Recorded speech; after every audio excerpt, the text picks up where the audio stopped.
यह जीने की ही कामना है जो तुमसे पुण्य करवाती है, चौंकना मत। और यह जीने की ही कामना है जो तुमसे पाप करवाती है। जिस व्यक्ति के भीतर जीवन की कामना समाप्त हो जाती है, उस व्यक्ति के भीतर स्पर्म्स भरने बंद हो जाते हैं। भला एक छोटे से उल्लू है 60-70 किलो की लक्ष्मी तो होती है, कैसे उड़ पाएगी? जैन धर्म के लोग कहते हैं कि हमारे गुरु भर में 12 बार भोजन करते थे, महीने में 1 बार। उन्हें पता नहीं इस बात का कि क्यों करते थे। इसलिए समर्पण की मैं तुम्हें एक गहरी डेफिनेशन बताता हूं। मैं नहर में गिर पड़ा था, शिष्यों ने निकाला किसी तरह से, बस गिर गया था।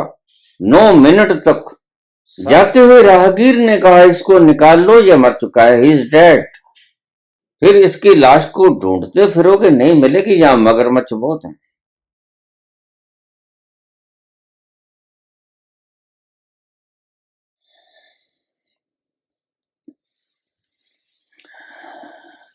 जीने की इच्छा छोड़ दे, मृत्यु को स्वीकार कर, और वह देख सब तरफ तेरा ही विस्तार है। तंत्र सूत्र 2 3/65।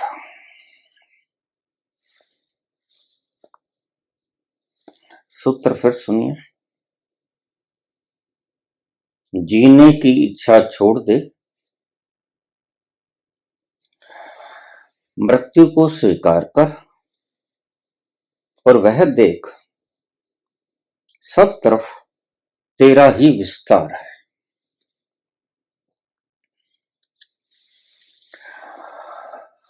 तंत्र के सूत्र बड़े अद्भुत हैं और एटॉमिक हैं।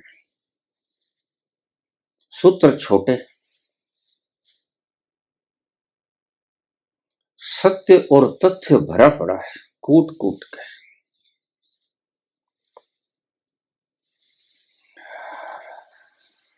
जीने की इच्छा छोड़ दे। मनुष्य 24 घंटे जो भी कुछ करता है, जीने की इच्छा के कारण करता है। जीना चाहता है तो सब कुछ करता है, काम करता है, परिश्रम करता है, तो भी जीने के लिए। विश्राम करता है तो भी जीने के लिए। खाता पीता खेलता जो भी कुछ करता है, उसकी बुनियाद में जीने की कामना है।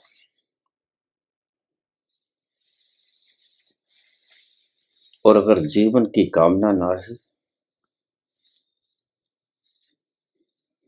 तो फिर तुम्हारा सारा ढांचा बिखर जाता है।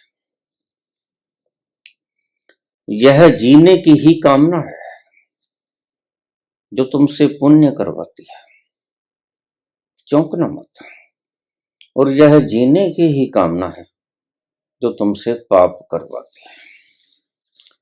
अगर जीवन की कामना गिर जाए तो न तुम पुण्य कर सकोगे, न तुम पाप कर सकोगे। मनुष्य जो भी करता है, जीने की कामना से प्रेरित होकर करता है।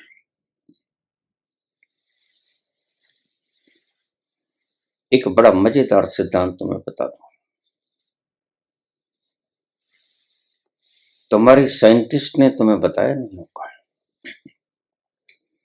जिस व्यक्ति के भीतर जीवन की कामना समाप्त हो जाती है, उस व्यक्ति के भीतर स्पर्म्स भरने बंद हो जाते हैं। ये जीने की कामना ही है जो मैं सदा अमर रहूं, लंबा जीवन जीऊं, इसकी कामना से ही प्रकृति तुम्हारे भीतर स्पर्म्स को पैदा करती है। और उनसे तुम्हारी औलाद पैदा होती है। इसलिए मनुष्य के भीतर एक गहरी आकांक्षा होती है। वह चाहता है कि मेरा वंश बढ़े। क्यों? क्योंकि वह जीना चाहता है।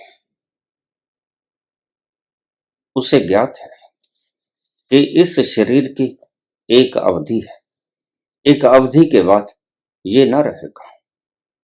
मैं बचाना भी चाहूंगा तो भी नहीं बचेगा। तो फिर उसने अल्टरनेटिव खोजा। इसका अल्टरनेटिव यही कि मैं अपना अंश डीएनए छोड़ जाऊं, तो फिर मैं नहीं मरूंगा। फिर मेरा डीएनए, मेरा अंश मेरे रूप में, लघु रूप में विद्यमान रहेगा। और यह कामना बड़ी मजेदार है। अगर तुम्हारे पुत्र के पुत्र ना हो, संतान ना हो, तो तुम मायूस हो जाते हो। क्यों? गाड़ी रुक गई। तुम चाहते थे लड़ी भर जीना, तुम बच्चे पैदा करो, आगे बच्चा, आगे बच्चा, आगे बच्चा, पीढ़ी दर पीढ़ी चलता रहेगा। तुम ऐसे तो जी ना सकोगे सदा के लिए, लेकिन इस विधि से तुम सदा के लिए जी पाते हो। इसलिए उनसे पूछो जो जीना चाहते हैं और उनकी संतानों के संतान नहीं हुई। बड़ा मुश्किल मामला हो जाता है।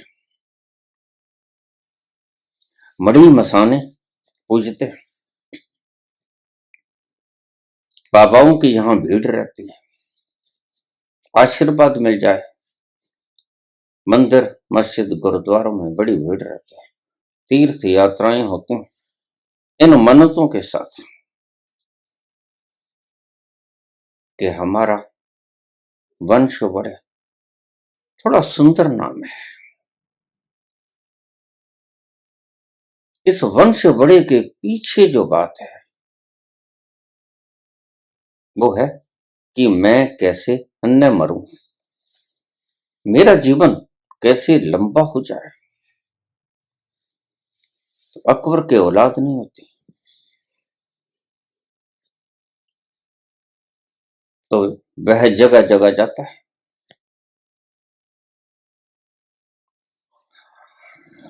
सभी जगह के ऊपर जाकर, मस्जिद, मीनारे, गुरुद्वारे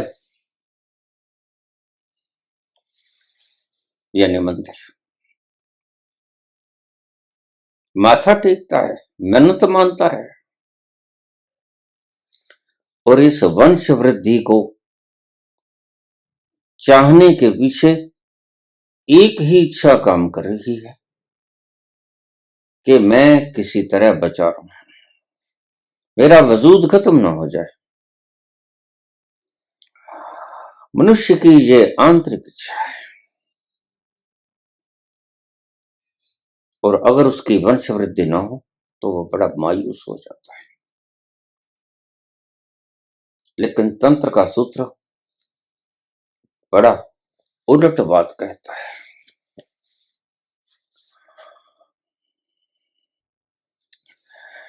जीने की इच्छा छोड़ दे, इच्छा मत रख। फिर अगर वो जलाए तो जलाएगा, वह मारे तो तुम मर जाओगे। लेकिन तुम जीवन की इच्छा पाल मत। तू चाहत मत कर कि मैं जीऊं। भगवान महावीर के जीवन में यही हुआ। जीवन की इच्छा मर गई, जीवेषणा खत्म हो गई।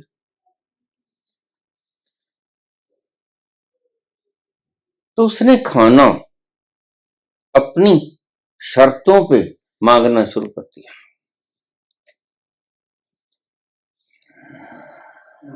हमारे शास्त्र कहते हैं, हमारा फिलोसफिकल सिद्धांत कहता है कि महावीर नास्तिक थे, लेकिन वो भूल जाते हैं।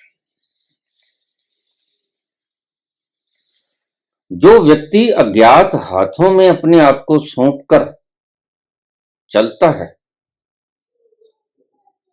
वह नास्तिक कभी नहीं होता। इन शब्दों को गौर से लिख लेना। जो व्यक्ति किसी अज्ञात सत्ता को अपना सर्वस्व न्यौछावर करके अपना जीवन जीता है, वह आस्तिक होता है। और सच्चा आस्तिक तो वही होता है। अज्ञात सत्ता के हाथों में अपना स्वयं छोड़ देना, यही तुम कर नहीं पाते। फिर इससे कोई फर्क नहीं पड़ता कि तुम प्रकृति के ऊपर छोड़ते हो या तुम परमात्मा के ऊपर छोड़ते हो, या तुम परमात्मा से भी कोई बड़ा परमात्मा खोज लेते हो। जरा भी फर्क नहीं पड़ता। लेकिन एक बात तय है कि तुमने अपना जीवन अपने हाथों में नहीं रखा, और वही तो सच्चा आस्तिक है। जिसने अज्ञात सत्ता के हाथ में अपना जीवन छोड़ दिया, वही तो सच्चा आस्तिक है। फिर वो छोड़ता किस पर है, इसका फर्क नहीं पड़ता। जैसे मैंने पिछले प्रवचन में कहा कि तुम्हारा झुकना काम करता है। किसके आगे झुकते हो, यह काम नहीं करता। तुम पत्थर के आगे झुकते हो, अनगढ़े या गढ़ी हुई मूर्ति के आगे झुकते हो, या गुरु के आगे झुकते हो, या विराट के आगे झुकते हो, इससे कोई फर्क नहीं पड़ता। तुम साकार के आगे झुकते हो या निराकार के आगे झुकते हो, इससे तनिक भी फर्क नहीं पड़ता। फर्क पड़ता है तुम झुकते हो।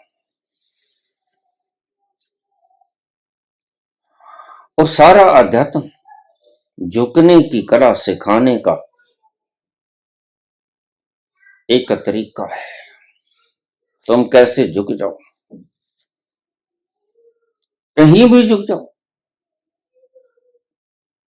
कहां झुके यह मायने नहीं रखता।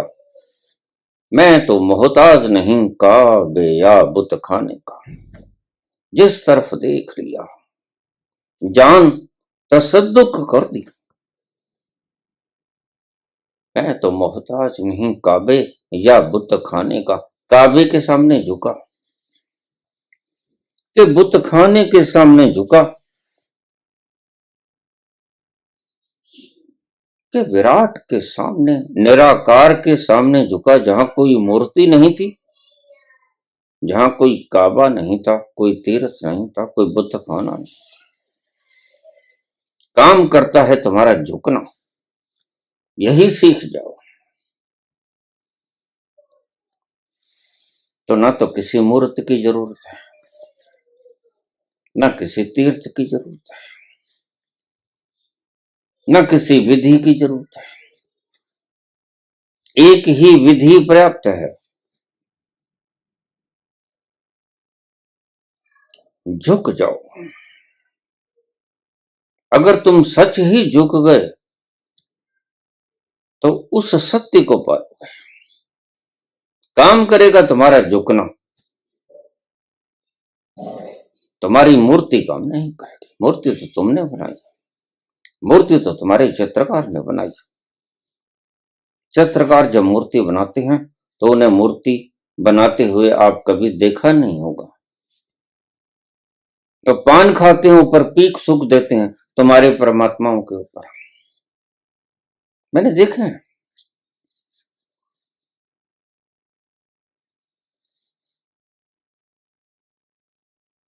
वो जरा भी फिक्र नहीं करते कि उनका शरीर शुद्ध है अशुद्ध है।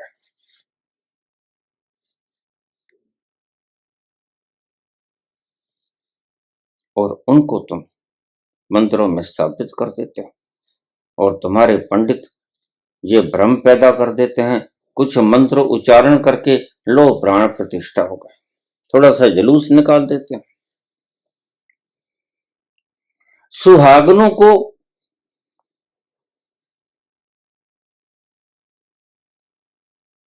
सारे शहर की परिक्रमा करा देते हैं, सिर पे कलश रखकर,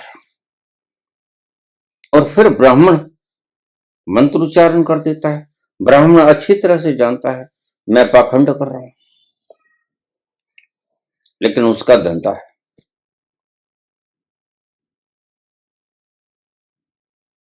वह ये धंधा करेगा, बात तुम्हारी है। तुम उस धंधे के ऊपर तुम सहयोगी हो जाते हो। तुम सोचते नहीं हो कि कैसे एक पत्थर के भीतर प्राण पड़ेंगे, यह असंभव।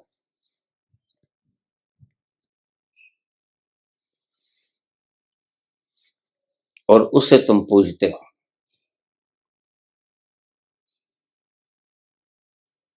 जिसके ऊपर किसी दिन छैनी हथौड़ी से नाक बनाया था, आंखें बनाई थी, नए नक्श बनाए थे, हाथ पांव बनाए थे, और उसी के ऊपर थूके चला जाता है पान की पीक, और उसी को तुम मंदिरों में स्थापित कर लेते हो। तो सनातन का ये अद्भुत कारनामा था। सनातन कहता था कि मूर्ति काम नहीं करती, किसी बहाने से, किसी नाजुक वेला में, किसी सेंसिटिव क्षण में तुम्हारा अंतस इतना सेंसिटिव हो कि वो मूर्ति के आगे झुक जाए और काम करेगा तुम्हारा झुकना। तुम वो पा जाओगे जिसकी चाहत सदा से रही। लोग आज मूल सिद्धांत को भूल गए। मूल सिद्धांत, मूल बहस का विषय ये नहीं था कि परमात्मा निराकार है या साकार है। मूल विषय सीखने का ये था कि तुम निराकार के आगे झुकना सीखो, साकार के आगे झुकना सीखो, पर तुम किसी तरह झुकना सीखो। मजा झुकने में। जिस तरफ देख लिया जान तसद्दुक करती। मैं तो मोहताज नहीं, काबे या बुतखाने का कोई शर्त नहीं कि सामने मूर्ति किसकी होनी चाहिए। इसलिए मैं तुलसीदास को मूड कहता हूं, और लोग बड़े कमेंट्स आते हैं, आप कब से सियाने हो गए बाबा? जिसने इतने ग्रंथ की रचना कर दी वह मूर्ख हो गया? बिल्कुल मूर्ख हो गया। ग्रंथों की रचना अपनी जगह और अपने अंतस के तलों को छूना अपनी जगह है। ये दोनों अलग अलग रास्ते हैं। ग्रंथ तो बहुतों ने रचे हैं। वाल्मीकि ने ग्रंथ नहीं रचा, कालिदास ने ग्रंथ नहीं रचा, मेघदूत।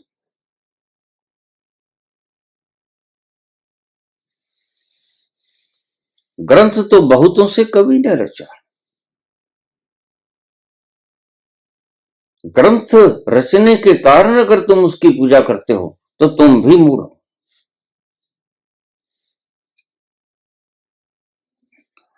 तुम्हारी श्रद्धा काम करती है और झुकने से श्रद्धा पैदा होती है। बस तुम कैसे झुकना सीख जाओ। तरह तरह की विधियां खोजी थी सनातन ने, हमारे मनुष्यों ने बहुत से आयाम खोजे थे तुम्हें झुकाने के लिए कि किस तरह तुम झुक जाओ। लेकिन झुकने के बजाय तुम झुके तो नहीं, तुम चिपक गए। उन्होंने तो तरह तरह की कलाकृतियां बनाई थी, किसी के पूंछ लगा दी, किसी के सूंड लगा दी, किसी को शेर पर बैठा दिया, किसी को गधे पर बैठा दिया। अब भला बुद्धि से सोचोगे तो हंसोगे, अपनी ही मूर्ता पे हंसोगे। भला एक छोटे से उल्लू पे 60-70 किलो की लक्ष्मी तो होती है, कैसे उड़ पाएगी? उल्लू का वजन कितना आज ही देख लो, और लक्ष्मी का वजन कितना, चूहे का वजन कितना, और गणेश का वजन कितना।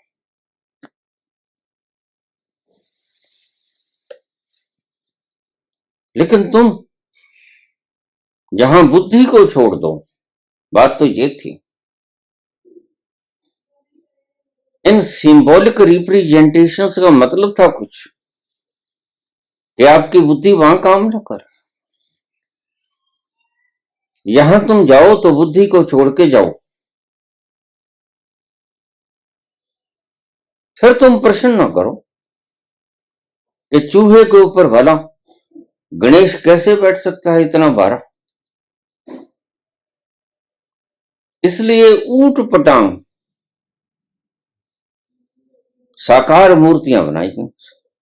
किसी मूर्ति को देख लो, सब ऊट पटांग मिलेंगे। ऊट पटांग मूर्तियों के बनाने का कारण ही यही था कि तुम उन्हें देख कर तर्क ना करो, जहां जाकर तुम्हें श्रद्धा हो जाए। फिर श्रद्धा नहीं पूछती, श्रद्धा तर्क की मोहताज नहीं है। श्रद्धा नहीं पूछती कि इस उल्लू, छोटे से उल्लू पे लक्ष्मी कैसे बैठ के उड़ेगी,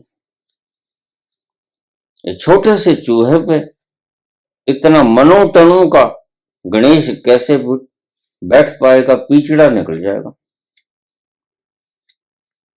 और मोर के ऊपर कार्तिकेय कैसे बैठ पाएगा।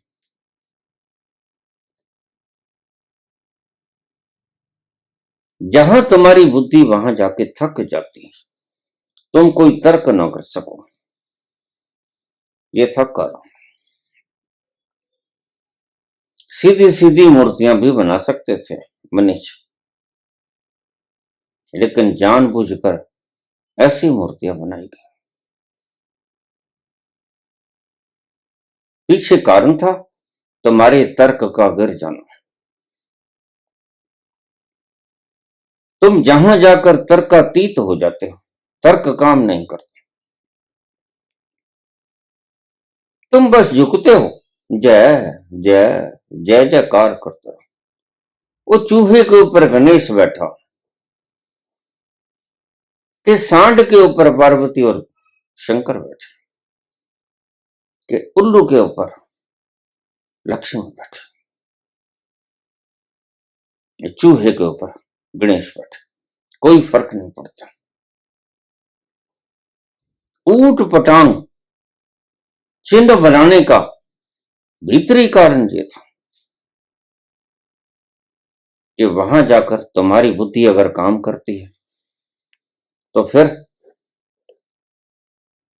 तुमसे समर्पण ना हो सकेगा, तुम झुक ना सकोगे। अगर उसको भी तुम बिल्कुल उसी तरह से एक्सेप्ट कर पाओगे और कोई मीन मेख ना नकारोगे, तो तुम झुकने के योग्य हो। इसलिए ये ऊट पटांग एब्रीविएशंस बनाए गए थे, सिंबल्स और चिन्ह बनाए गए थे।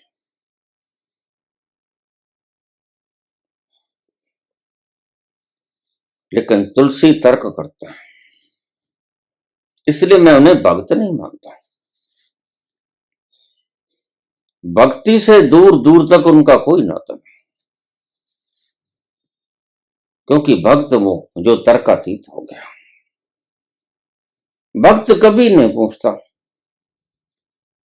कि कैसे उड़ेगी लक्ष्मी उल्लू के साथ,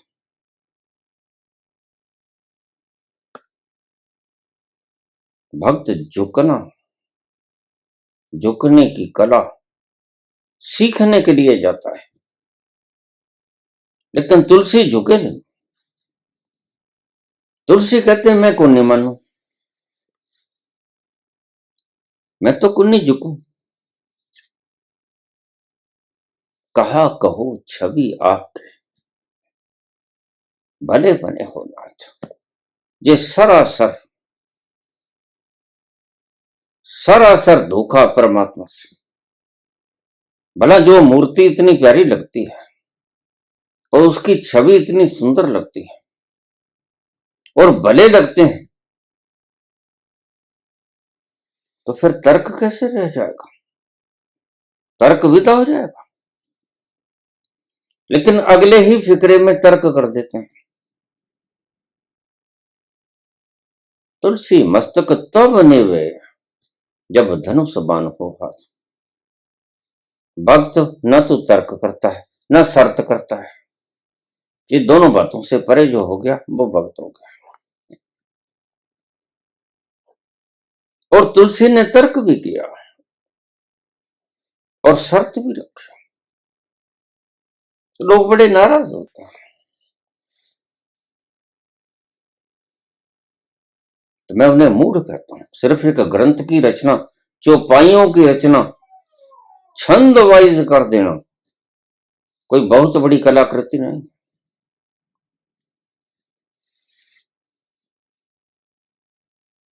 रचना करने वालों ने की है, सभी ने किया।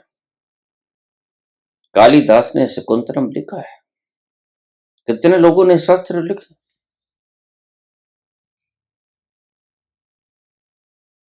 तुमने कभी उनको किसी अलंकार से अलंकृत नहीं किया। इनको मानने वाले भी मूढ़ हैं। अब जिस जगह जिस घर में रामायण के अखंड पाठ खुलाए जाते हैं, वो रामायण के कारण कुछ नहीं होता। तुम्हारी मूर्तियों के कारण मंदिर नहीं बनते, ध्यान रखना। तुम्हारी श्रद्धाओं के कारण मंदिर बनते हैं। मंदिर तुम्हारी आस्था का एक ढंग है। तुम कैसे आस्था, कहां आस्था करते हो, कैसा कैसा तुम्हें नयन नक्श चाहिए, कैसा कैसा तुम्हें बाहर का दृश्य चाहिए, मूर्ति कैसी होनी चाहिए, तो तुम झुकते हो। और तुलसी कहते कि मैं तो नहीं झुकता, ये बंसरिया को हटा दो। और जब शर्त ही रख दी, तो शर्त जो रखता है वो भक्त नहीं होता, भक्ति गायब हो गई। इसलिए मैं इन्हें मूढ़ कहता हूं। भक्त थे ही नहीं, कवि थे, महाकवि थे, निश्चित ही थे। जो व्यक्ति जिस योग्यता से परिपूर्ण था, उसको वही अलंकार, वही उपाधि से अलंकृत किया जाना चाहिए। हम विषय पर आ जाएं।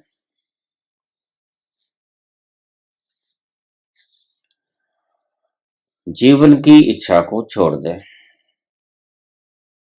जीने की इच्छा को छोड़ दें।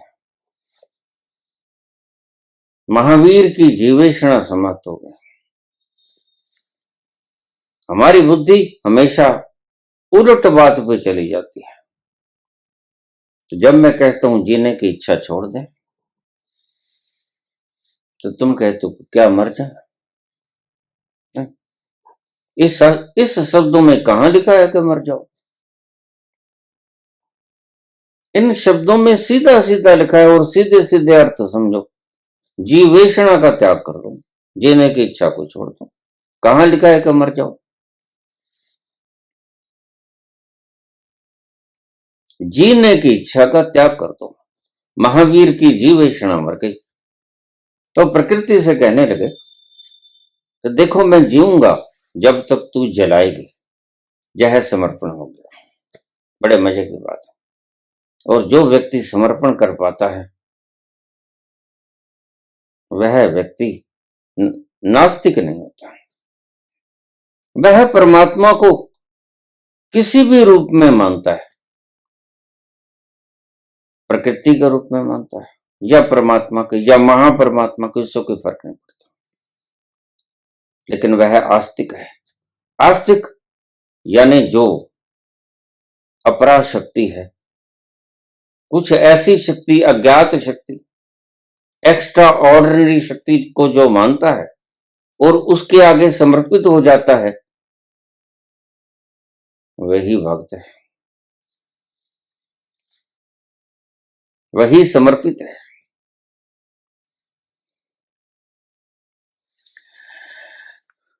जीने की इच्छा मत कर और मरने की इच्छा भी मत कर। दूसरे पहलू को भी बराबर देख लो।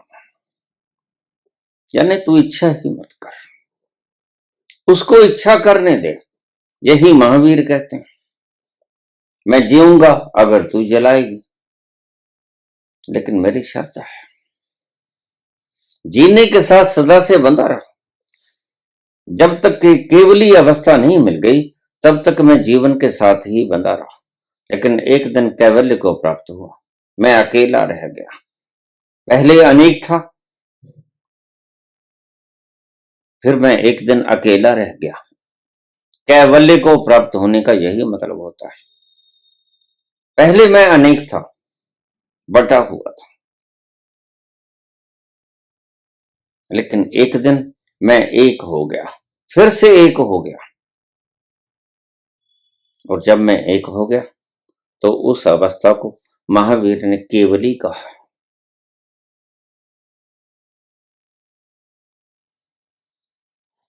जीवेषणा मर गए। जब उस एक को निहार लिया सब तरफ, उस अवस्था को केवली कहा जाता है। दूसरा कोई रहता नहीं, दूसरे का वजूद खत्म हो जाता है। वजूद तो रहता है पर एक का रहता है।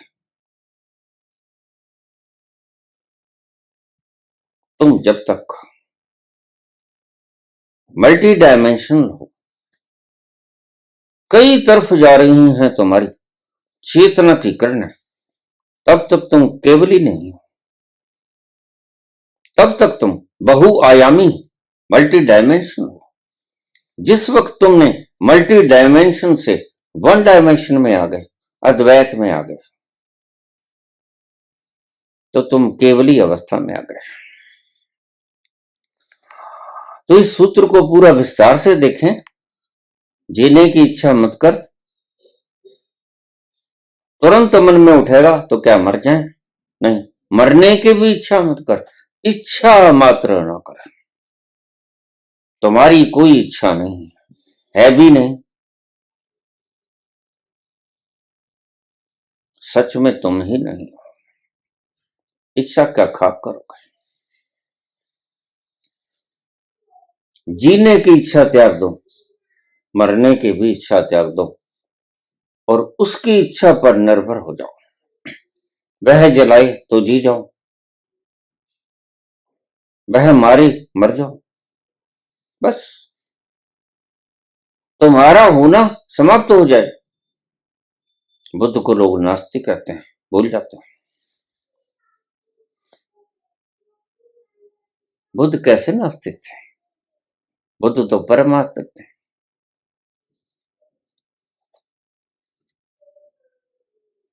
बुद्ध के ऊपर कोई थूक गया, कहां ऐतराज किया?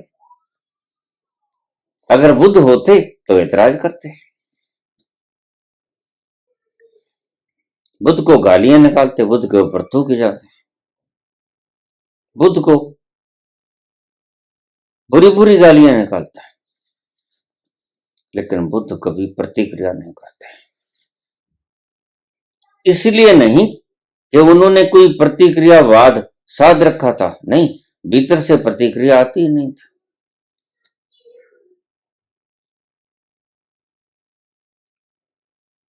तुम प्रतिक्रियाओं को न करने की साधना को साधते हो और बुद्ध के सहज ये फलित होते हैं। बुद्ध के भीतर से रिएक्शन आता ही, वह नॉन रिएक्टिव हो गया स्वतः से ही। कब हुआ? उस तल पर जाकर हुआ जिसने उस तल को छू लिया। फिर उसके भीतर से प्रतिक्रिया उठेगी।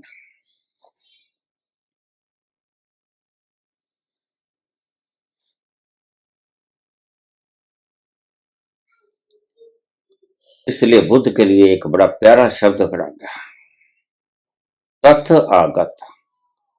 बुद्ध जैसे आए बिल्कुल वैसे ही चले गए, जरा भी अपनी लकीर नहीं छोड़ के गए। तुम तो अपनी लकीर छोड़ के जाते हो। तुम तो चाहते हो कि तुम्हारी औलाद आगे बढ़े ताकि तुम अमर हो जाओ। और जिसने 4 पीढ़ियां देखनी, हमारी गृहस्थी में रहने वाले लोग उसके सोने की पीढ़ी लगाते हैं कि ये तो स्वर्ग में चला गया। हालांकि स्वर्ग नाम की भौगोलिक स्थान कोई होता नहीं, ना ही नरक होता है। तुम्हारी वृत्तियां ही तुम्हें नरक भुगताती हैं और तुम्हारी वृत्तियां ही तुम्हें स्वर्ग भुगताती हैं।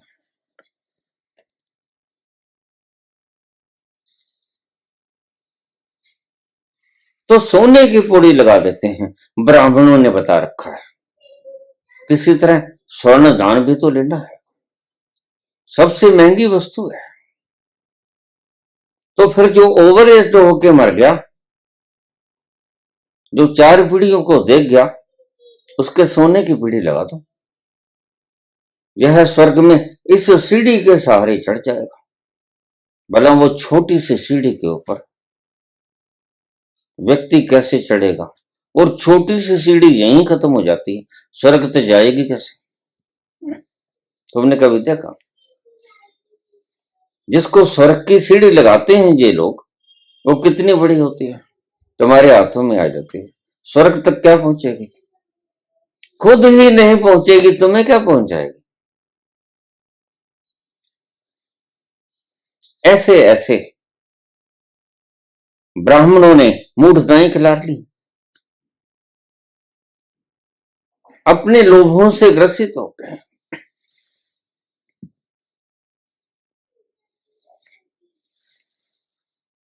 मेरे भाई के बेटा हुआ था गणमूल नक्षत्रों में, मैंने पहले ही बात सुनाई। गणमूल नक्षत्रों की शांति के लिए एक ब्राह्मण को बीच वाले पोर्शन में 3 मंजिला मकान था, बीच वाले पोर्शन में, उसे हम गैलरी कहते थे, वहां बैठा दिया गया। घर में घी दूध आम था, आम। सच पूछो तो हमने घी दूध बिखेरा हुआ है नालियों के अंदर, इतना आम था। हमको जिद करके कहा जाता ये पूरी की पूरी पीपी खानी पड़ेगी, और रोटी दी जाती घी के अंदर डबो के। दूध की कड़ाइयां भरी रहती, खूब खाया, और नहीं खाया गया तो धीरे से नाले में गिरा दिया। शाबाशी मिलेगी, शाबाश, इस बच्चे ने खा लिया। तो उसके पास घी का डब्बा रखा हुआ, शुद्ध घी का, मलाई का घी।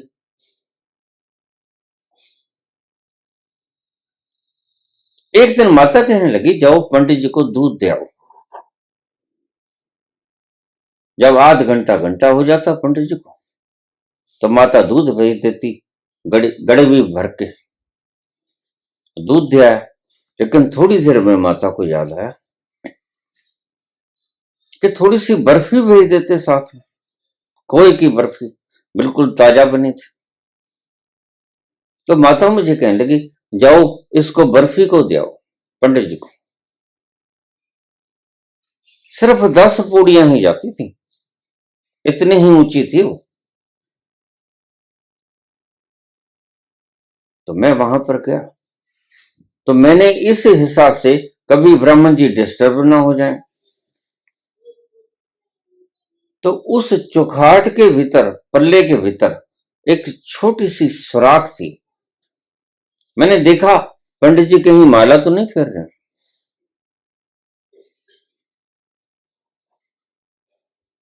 उस सुराख में मुझे दृश्य जो नजर आया, उस दिन से मेरी श्रद्धा इन कर्मकांडी ब्राह्मणों के ऊपर से समाप्त हो गई।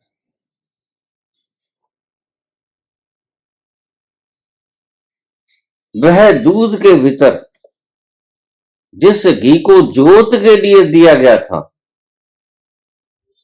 उसमें से चमचों को भर भर के दूध में डाल रहा था खाने के लिए। अलग से मांगता तो उसे मिल जाता, बहुत घी था। उस दिन मुझे समझाया ये कर्मकांडी कैसे होते हैं। मैं वापस आ गया, माता को कुछ नहीं बताया।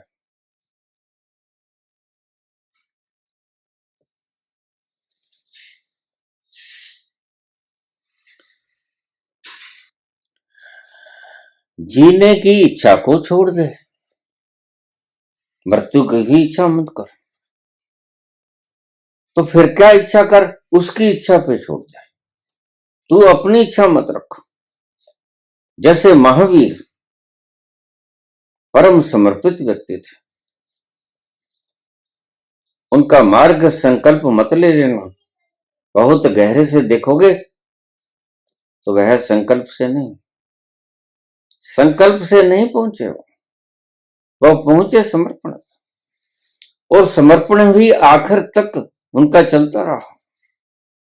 आखिर में उन्होंने प्रकृति को समर्पित कर दिया या परमात्मा को समर्पित कर दिया, इस बहस में आप कभी मत पड़ना, क्योंकि समर्पण सदा ही एक्स्ट्रा ऑर्डिनरी पावर को होता है। वो भगवान हो कि वो नियमों से आबद्ध प्रकृति हो या नियमों से परे परमात्मा हो, इससे कोई फर्क नहीं पड़ता। लेकिन तुम झुक जाते हो। तो भूख लगने से नहीं खाते महावीर। महावीर कहते हैं कि अगर मेरी ये शर्त पूरी होगी, मुझे भूख लगे ना लगे तभी मैं खाऊंगा, और प्रकृति उसकी इच्छा पूरी करती है। जैन धर्म के लोग कहते हैं कि हमारे गुरु साल भर में 12 बार भोजन करते थे, महीने में 1 बार। उन्हें पता नहीं इस बात का कि क्यों करते थे। उनकी शर्तों पे प्रकृति उन्हें 1 महीने में 1 बार ही खाना देते थे। समर्पण ही ऐसा था।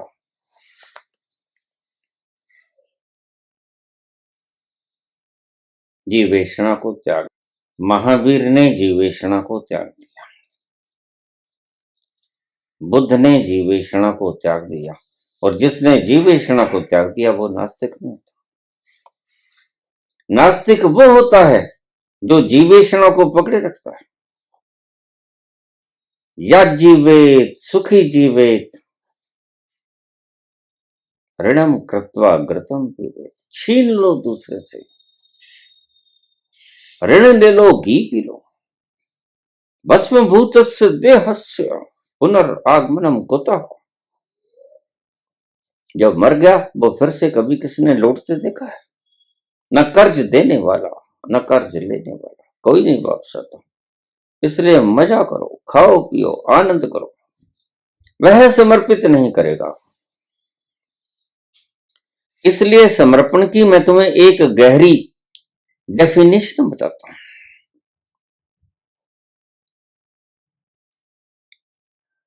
जिसने छोड़ दिया उस अज्ञात शक्ति के ऊपर जिसे वो जानता भी नहीं, which is unknown to him, उसके ऊपर जिसने छोड़ दिया वह आस्तिक,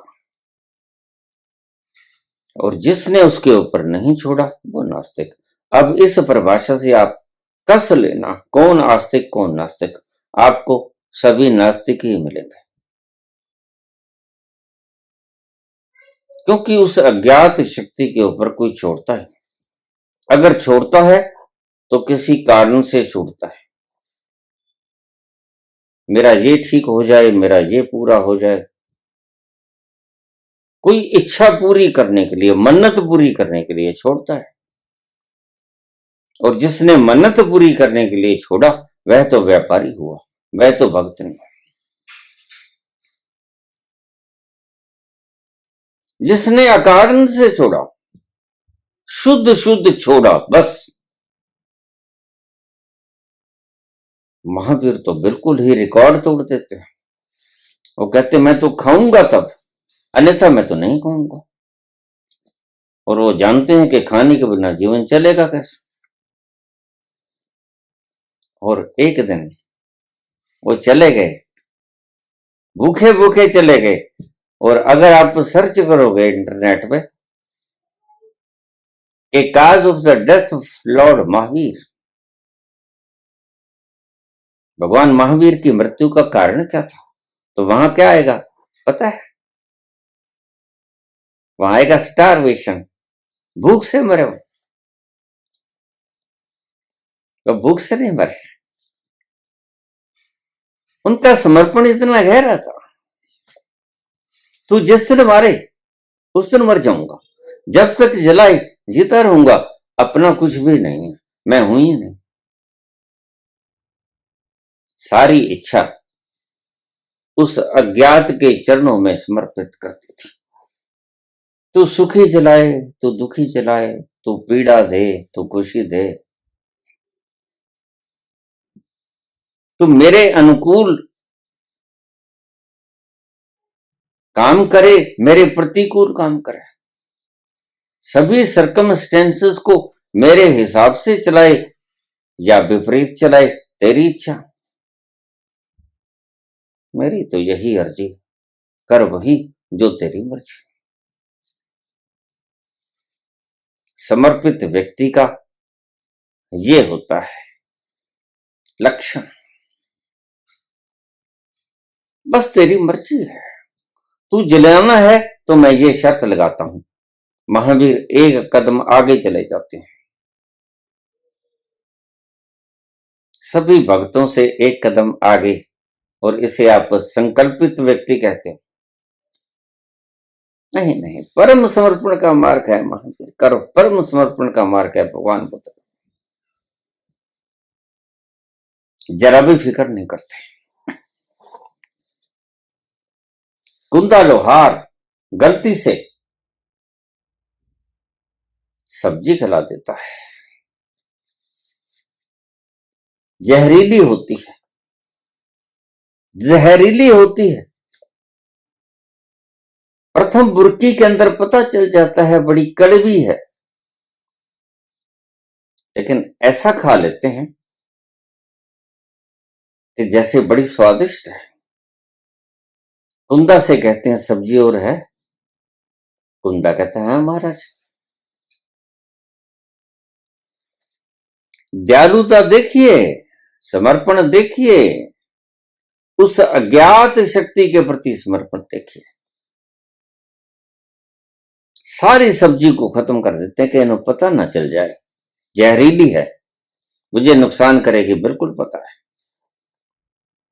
लेकिन शरीर का फिक्र कहां है? जिसने अपने आप को शरीर से अलग देख लिया वह शरीर के मरने से मरेगा? नहीं मरेगा। सारी सब्जी चट कर देते हैं और रास्ते में तबीयत खराब हो जाती है।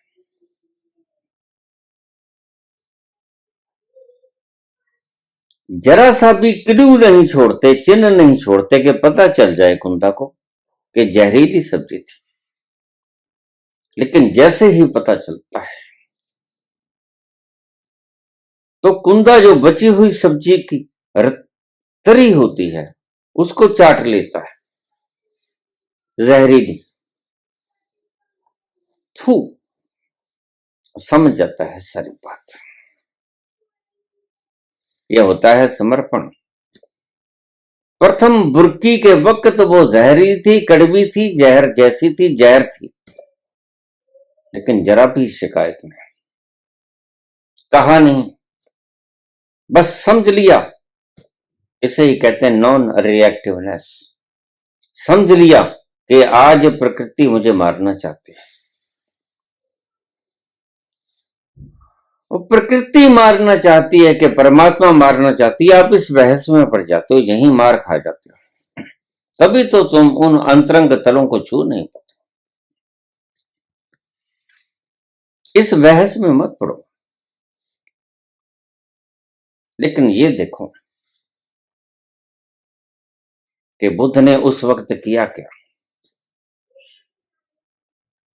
बुद्ध ने जरा भी प्रतिक्रिया नहीं की, बल्कि सारा चट कर गया कि बाद में पता भी न चले इन्हें।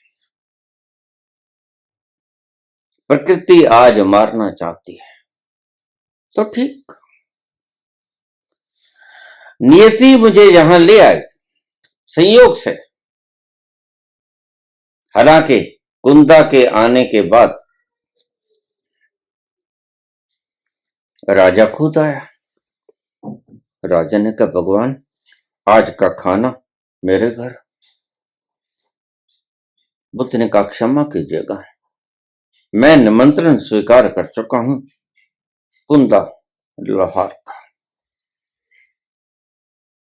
तो राजा बोला महाराज आप कैसी बात करते हो, उसके पास तो अपने बाल बच्चों को खिलाने के लिए भी कुछ नहीं, वह तो मलंग है।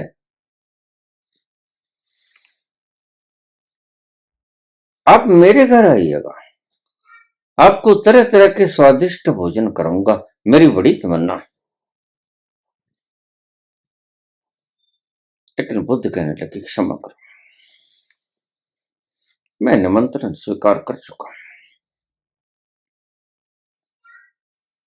वहां अगर कुछ भी नहीं मिलेगा तो इतने प्रेम से कहा हुआ निमंत्रण मैं ठुकरा भी तो नहीं सकता था, कुछ तो खाने को देगा ही।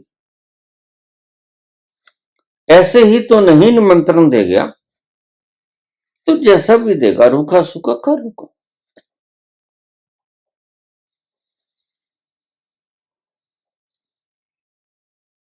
और नीति अपना काम कर गए, और नीति की होने को बुद्ध ने सिर माथे स्वीकार कर दिया। जरा भी गलानी, जरा भी शिकायत बुद्ध के भीतर से न उठी। यह होता है समर्पण। वो नास्तिक नहीं थे, वो आस्तिक थे। जो व्यक्ति किसी दूसरी शक्ति के प्रति समर्पित हो गया, और इतना समर्पित हो गया कि जिंद जान उसके ऊपर कुर्बान कर दी। तेरा पाना मीठा लागे। जरा बुद्ध की इस कहानी को और बाबा नानक के इन शब्दों को मिलान करके देखिए, आपको पता चल जाएगा। तेरा पाना मीठा लागे, कड़वी सब्जी भी खा गए तेरे भाने में, कोई बात नहीं। अगर नीति को यही मंजूर है तो यही मंजूर है। तुम उन्हें नास्तिक कह सकते हो, लेकिन तुम्हें पता नहीं वह आस्तिकों के सर्वोच्च पद पर आसीन। उन्होंने समर्पण की पराकाष्ठा कर दी, जो जहर को जानते हुए भी उन्होंने बुद्धि का उपयोग नहीं किया, स्वीकृति का उपयोग किया। ठीक, आज आखिरी दिन आ गया। ऐसा ही होता है। जो परम समर्पित हो गया। मैं नहर में गिर पड़ा था, शिष्यों ने निकाला किसी तरह से, बस गिर गया था। 9 मिनट तक, 8 जनवरी का दिन, ठंडा पानी, जम गया सब कुछ, लेकिन कोई शोर नहीं, कोई बचा लो, मर गयो, डूब गयो, ऐसी कोई बात नहीं।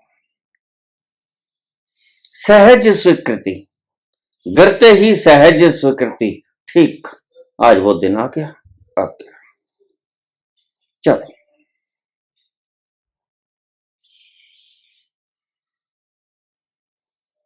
प्रभु की इच्छा में जिन्होंने ये दृश्य देखा वो जानते हैं।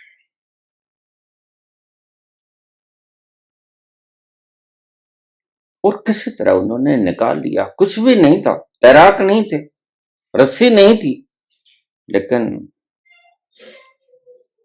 वह नहीं चाहता था। आज का दिन वो लेके आना चाहता था।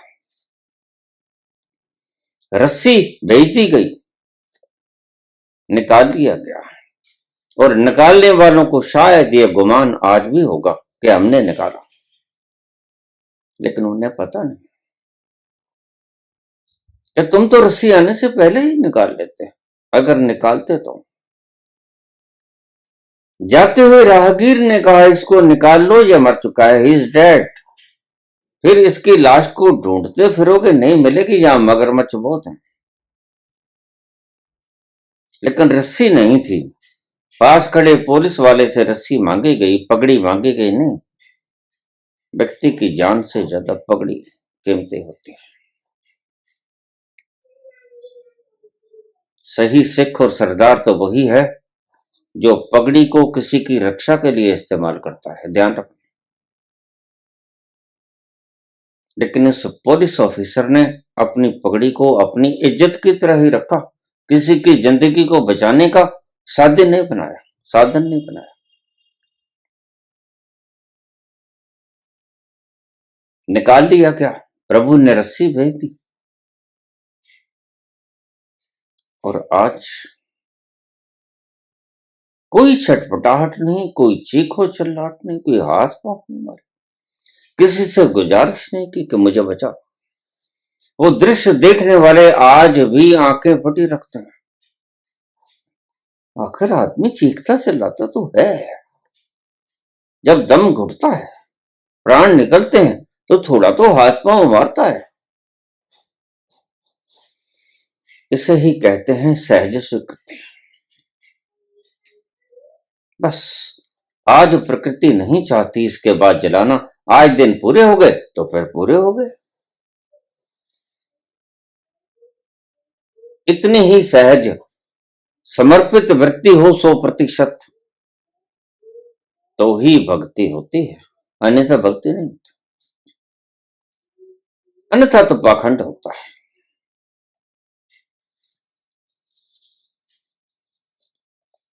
जीने की इच्छा मत कर,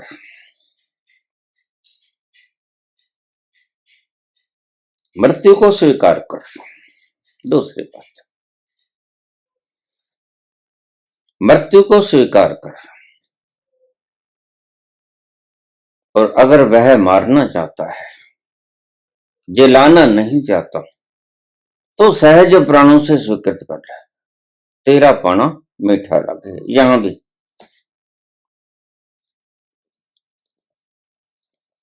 जीवन की इच्छा को छोड़ दे, मृत्यु को स्वीकार कर। ऐसा ही महावीर ने किया।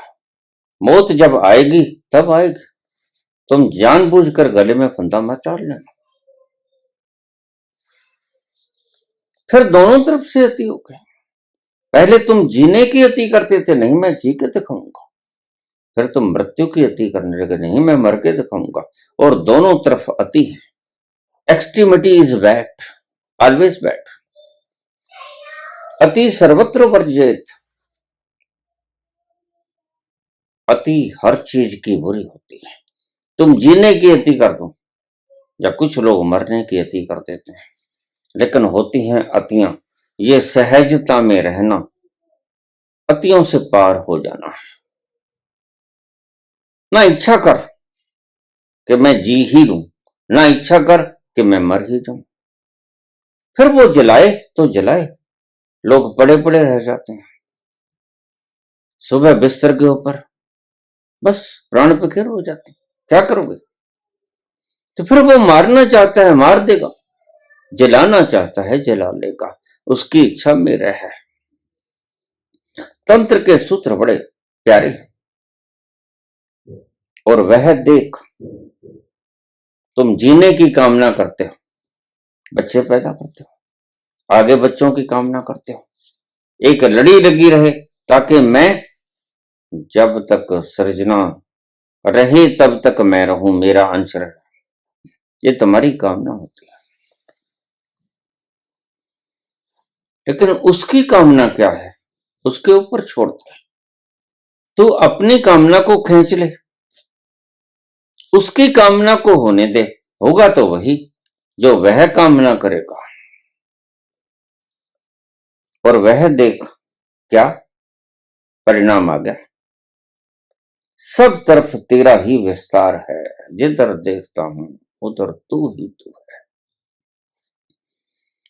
फिर ये कह लो या तुम ये कह लो कि जिधर देखता हूं उधर मैं ही मैं हूं, तो उद्घोष करता है संत, अहम ब्रह्मस्म, मैं ही हूं, मैं ही हूं, जर्रे जर्रे में मैं ही तो हूं। और वो देख सब तरफ तेरा ही विस्तार है, और यही तो तुम चाहते हो। तुम चाहते हो मेरा सब कहीं विस्तार हो जाए, सब कहीं मेरा साम्राज्य हो, लेकिन बाहर से यह संभव नहीं हो पाएगा। तुम चक्रवर्ती सम्राट तो हो पाओगे, लेकिन अपने भीतर जाके तुम चक्रवर्ती सम्राट हो पाओगे। उस तल पर जाकर तुम्हें पता चलेगा कि तुम चक्रवर्ती सम्राट हो, सब जगह तुम ही तुम हो। सुअर में भी तुम हो, कछुए में भी तुम हो, मत्स्य में भी तुम हो, बौने व्यक्ति में भी तुम हो, सुंदर में भी तुम हो, क्रोधी में भी तुम हो, तुम ही तुम हो, जिधर देखता हूं उधर तू ही तू है। फिर कहने के ढंग है, भगवान कृष्ण की तरह बोलो कि मैं ही मैं हूं। सर्वधर्माण प्रत्यजित में माम एकम शरणम प्रच, मुझे समर्पण करते हैं। और या उद्घोष करो अहम ब्रह्मस्म, और या फिर ये करो बाबा नानक की कि तुम ही तुम है, तुम ही तुम हो, मैं नहीं। बात एक ही है, दोनों का मतलब एक, तू ही तू है, या मैं ही मैं हूं, ये विरोधी शब्द मत गिन लेना। ये एक ही प्रज्ञा का कहने का ढंग है, एक ही जो अनुभव हुआ। एक व्यक्ति इस तल से बोलता है, एक व्यक्ति इस तल से बोलता है, लेकिन इन दोनों तलों से बोलने वाले को तुम अलग अलग मत समझ लेना। अनुभव वही हुआ दोनों को, जो कहता है मैं ही मैं हूं और जो कहता तू ही तू है। अनुभव दोनों का समान है।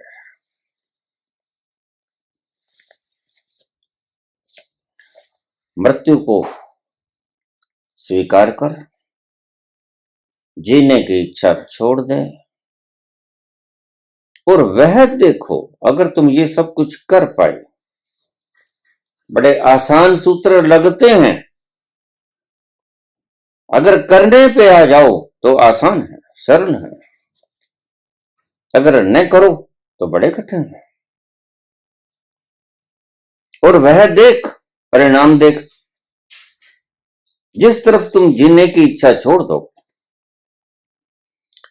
जिस घड़ी तुम मृत्यु को स्वीकृत कर लोगे, जब आएगी आएगी, सब तरफ तेरा ही विस्तार है। ओमनी प्रेजेंट तू है और कोई नहीं, सिर्फ तू है, दूसरा कोई नहीं। एको ब्रह्म द्वितीय नास्ति, यहां उद्घोष होता है अनल हक का। इस्लाम को स्वीकार नहीं है, काट दिए जाते हैं मंसूर, लेकिन हमारे मनुष्यों को स्वीकार है।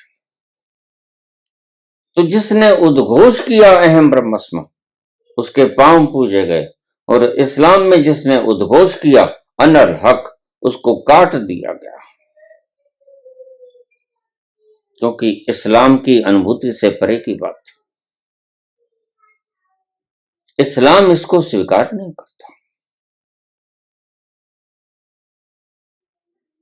इसलिए कट जाते हैं मंसूर, कहते तुम काट दो मुझे, लेकिन सत्य तो यही है।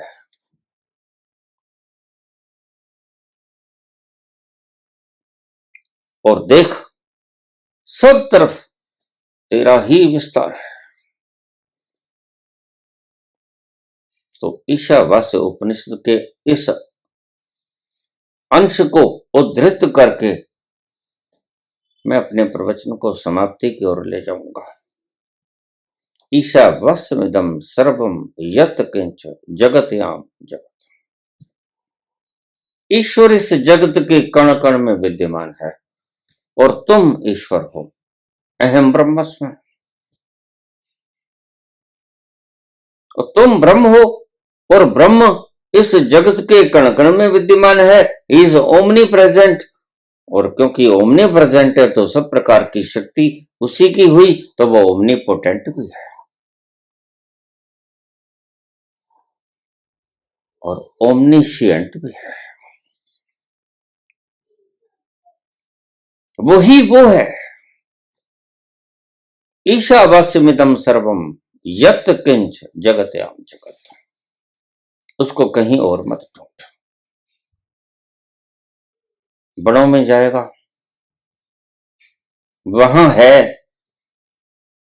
यह एक गलत फहमी है, तुम्हें यहीं बैठे मिल जाएगा। पिपासा, प्यास सच्ची होनी चाहिए। अगर प्यास सही है तो वह कहीं ऐसा स्थान ही नहीं जहां वो नहीं, सब जगह वो ही है। लेकिन तेरे पास ढूंढने वाली आंख नहीं, प्यास नहीं जगी है। इस प्यास को जगने दे, तो तू पाएगा कि मंजिल आ गई, तुझे सब जगह वो ही नजर आएगा।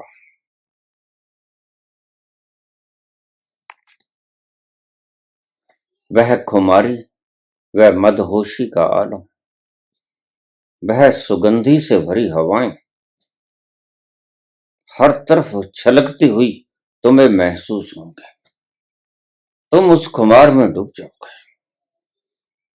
तुम सुध बुध खो बैठोगे, तुम्हें अपना आपा याद न रहेगा। तुम कहां हो, तुम कौन हो, तुम ऐसे मदहोश हो जाओगे, उस खुमारी में डूब जाओगे। सुध बिसरा गयो मोरी रे,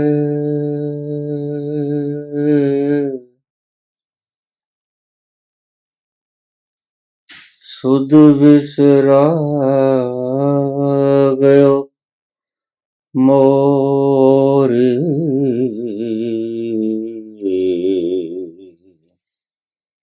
वो काला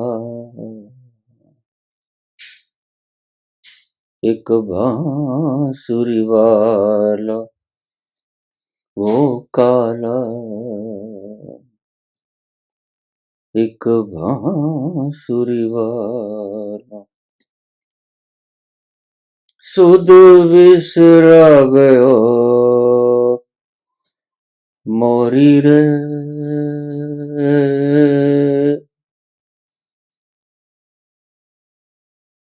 सुध बिसरा गयो मोरी,